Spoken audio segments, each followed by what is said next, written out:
I'm born and raised in Billings, and I've seen a lot of changes come and go.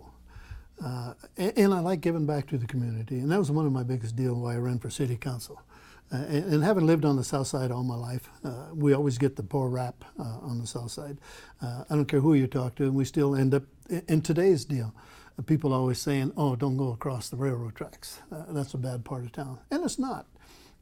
I've strived my 8 years with the council, and I worked for MDU for 30 years, and I was a utilization supervisor down there.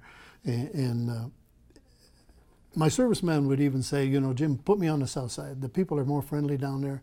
They offer me water. They offer me something to eat. If I go to the other side of town, all they want to know is, what are you going to do here? How much is it going to cost me?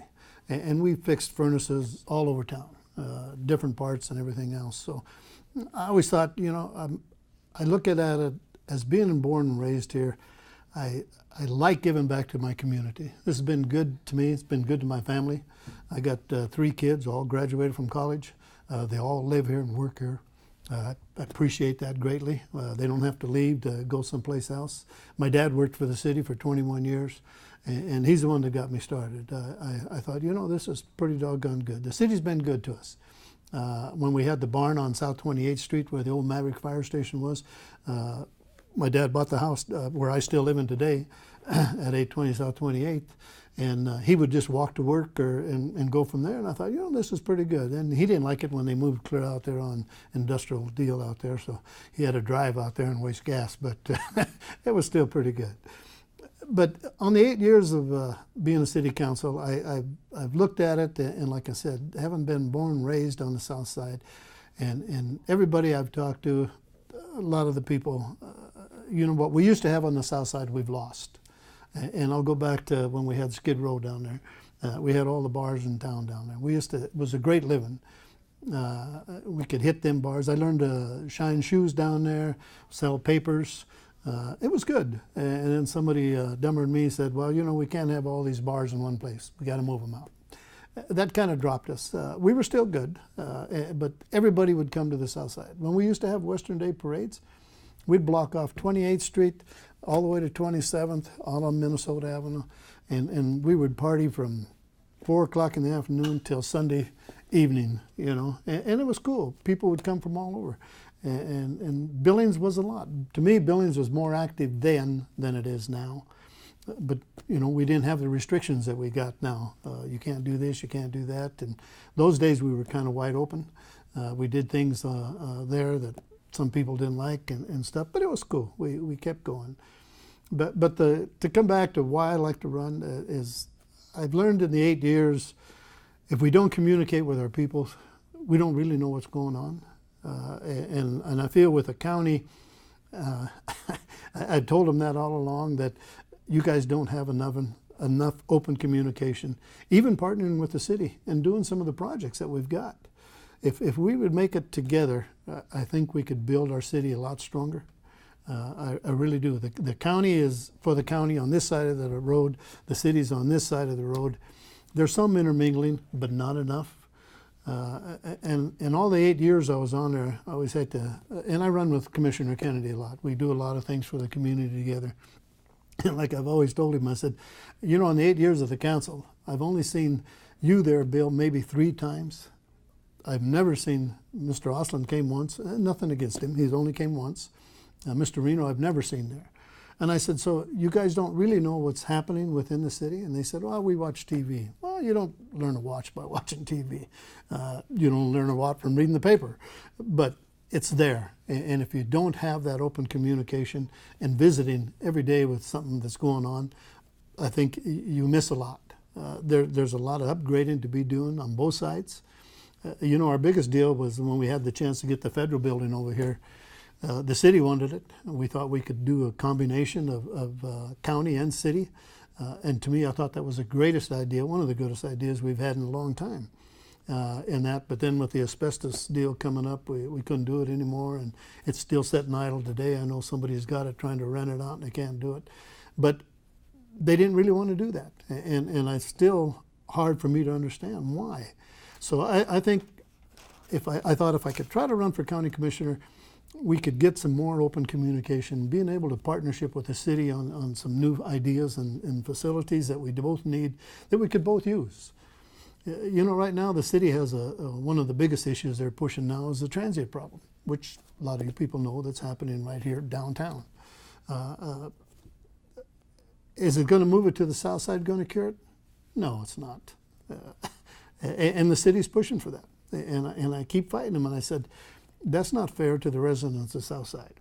It's not fair to you people that own businesses uptown here either, that somebody's over here ripping off your back door or trying to get in or whatever else they're trying to do.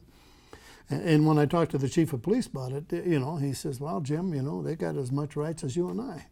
I said, I understand rights, but I don't have the right to go into any city place or public entity and urinate all over or whatever. That's not a right that we have.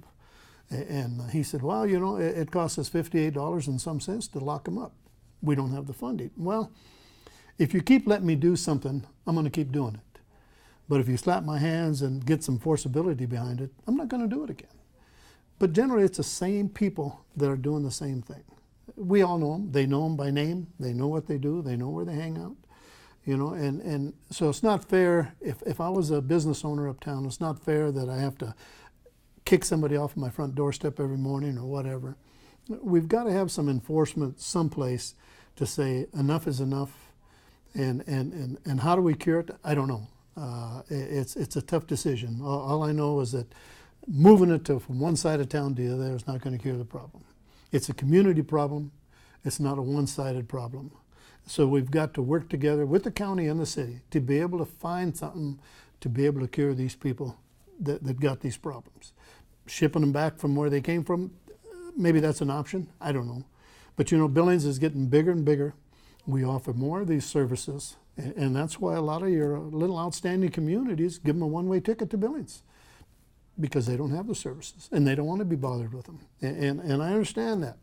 But we as citizens have to take a stand someplace and say enough is enough. We sink a lot of money into this stuff, but the problems aren't going away. Sometimes they get worse. And you look at the killings that we've had, the stabbings that we had. When I was a kid growing up on the south side, yeah, we had a few of those, but we didn't have the stuff that they've done today. And we had the drugs on the south side. I'm not trying to hide them, but we didn't have them as open as they do today. And that's a shame that our younger generation is trying stuff like that to saying, you know, it's good for me, it's bad for me, whatever. And a lot of that I blame it on to the parents. But again, you look at society, what we've got. You've got maybe single moms out there and they're trying to work 2 jobs, so the kids are home, they're bored, they don't know what to do. We built the skate park, trying to give them someplace to do. I'm working with a group now on the south side, Four Corners Church. They're offering more or less what they call a safe house and letting the kids try to come in. They've got a nice little chunk of ground down there. We've got a gal now that's teaching them how to play piano.